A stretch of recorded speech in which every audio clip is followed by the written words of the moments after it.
हर हर महादेव, जय भोले शिव शंकर। आज मैं आपको सावन सोमवार व्रत कथा सुनाने जा रही हूँ, जो कि इस प्रकार है। सोमवार व्रत कथा।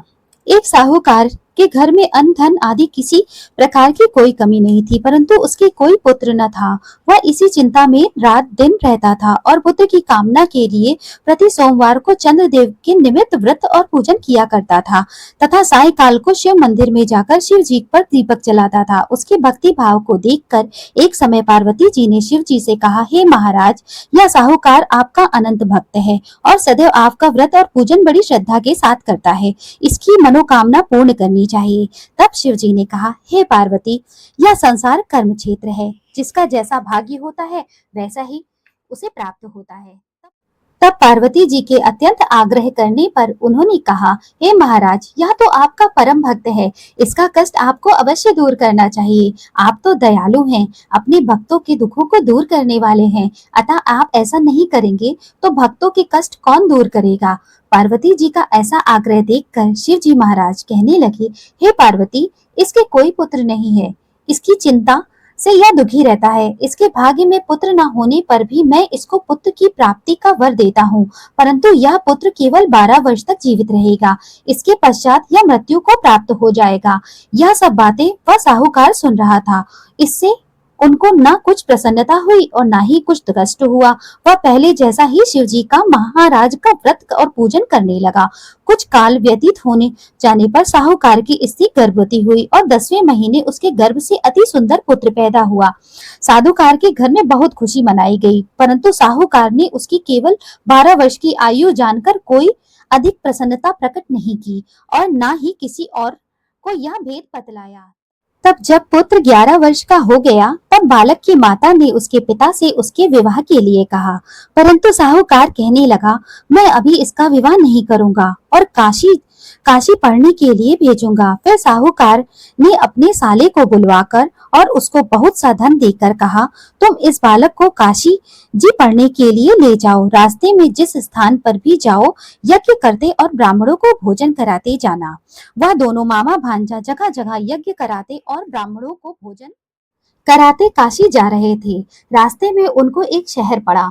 उस शहर के राजा की कन्या का विवाह था। दूसरे राजा का लड़का जो विवाह कराने के लिए बारात लेकर आया था, वह एक आंख से काना था। उसके पिता को इस बात की बड़ी चिंता थी कि कहीं वर को देखकर कन्या के माता पिता विवाह में किसी प्रकार का अड़चन न पैदा कर दें। जब उसके अति सुंदर सेठ के लड़के को देखा तो उनके मन में विचार आया कि क्यों न इस लड़के को वर बनाकर कपड़े पहनाकर घोड़ी पर चढ़ा दिया जाए। ऐसा करने से बड़ी सुंदरता से सब कार्य सिद्ध हो जाएगा। वर के पिता ने सोचा, यदि विवाह कार्य भी इसी लड़के के साथ कर दिया जाए तो क्या बुराई है। ऐसा विचार कर राजा ने लड़के को और अपने उसके मामा से कहा कि यदि आप फेरों और कन्यादान का काम करा दें तो आपकी बड़ी कृपा होगी और हम इसके बदले आपको बहुत सा धन देंगे। उन्होंने स्वीकार कर लिया और विवाह कार्य भी बहुत अच्छी तरह से हो गया। परंतु जिस समय लड़का जाने लगा तो उसने राजकुमारी को चुनरी के पल्ले पर लिख कर दिया कि तेरा विवाह मेरे साथ हुआ है, परंतु जिस राजकुमार के साथ तुमको भेजेंगे वह एक आंख से काना है। मैं तो काशी जी पढ़ने जा रहा हूँ। उस राजकुमारी ने जब चुनरी पर ऐसा लिखा हुआ पाया तो उसने राजकुमार के साथ जाने से मना कर दिया और कहा, यह मेरा पति नहीं है, मेरा वह विवाह इसके साथ नहीं हुआ है। वह तो काशी पढ़ने गया है जिसके साथ मेरा विवाह हुआ है। तब राजकुमारी के माता पिता ने कन्या को विदा करने से मना कर दिया और बारात वापस चली गई।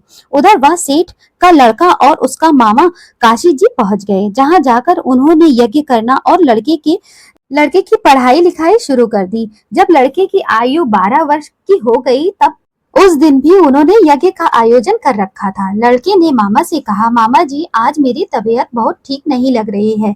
मामा ने कहा, अंदर जाकर सो जाओ। लड़का अंदर जाकर सो गया और थोड़ी देर में उसके प्राण निकल गए।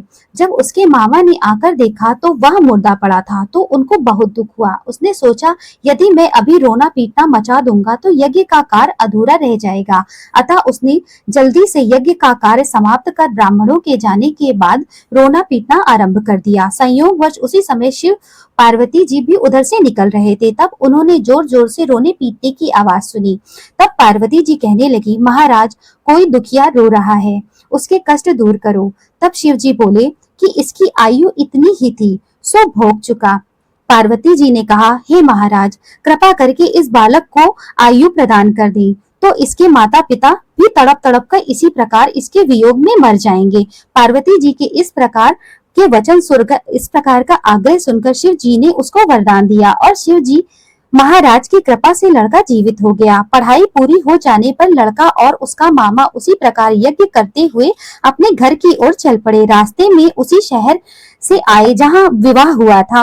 वहां आकर उन्होंने यज्ञ आरंभ किया। लड़के के ससुर ने उसे पहचान लिया और अपने महल में ले जाकर उसकी बड़ी खातिरदारी की। साथ ही सुंदर से दान दहेज और दास दासियों के सहित आदर पूर्वक लड़की और जमाई को विदा कर दिया। जब वह अपने शहर के निकट आए तो मामा ने कहा कि मैं पहले तुम्हारे घर जाकर सबको यह खबर दे देता हूँ। उस समय लड़के के माता पिता अपने घर की छत पर बैठे हुए थे। उन्होंने यह प्रण कर रखा था कि यदि हमारा पुत्र सकुशल घर वापस आ जाएगा तो राजी खुशी नीचे उतर कर आएंगे, नहीं तो यहीं से छत से कूद कर अपने प्राण त्याग देंगे। इतने में लड़के के मामा ने आकर यह समाचार दिया कि आपका पुत्र आ गया है, परंतु उनको विश्वास नहीं हुआ।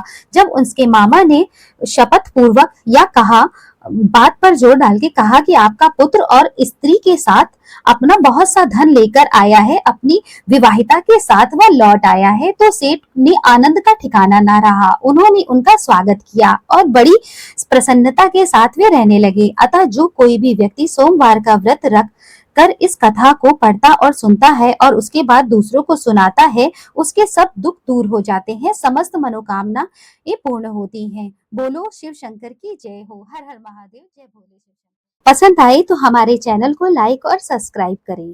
धन्यवाद। हमारा चैनल समय समय पर आपके लिए ऐसी ही धार्मिक कथाएं, धार्मिक बातें समय समय पर शेयर करता रहता है। अगर पसंद आए तो हमारे चैनल को लाइक सब्सक्राइब करें। धन्यवाद।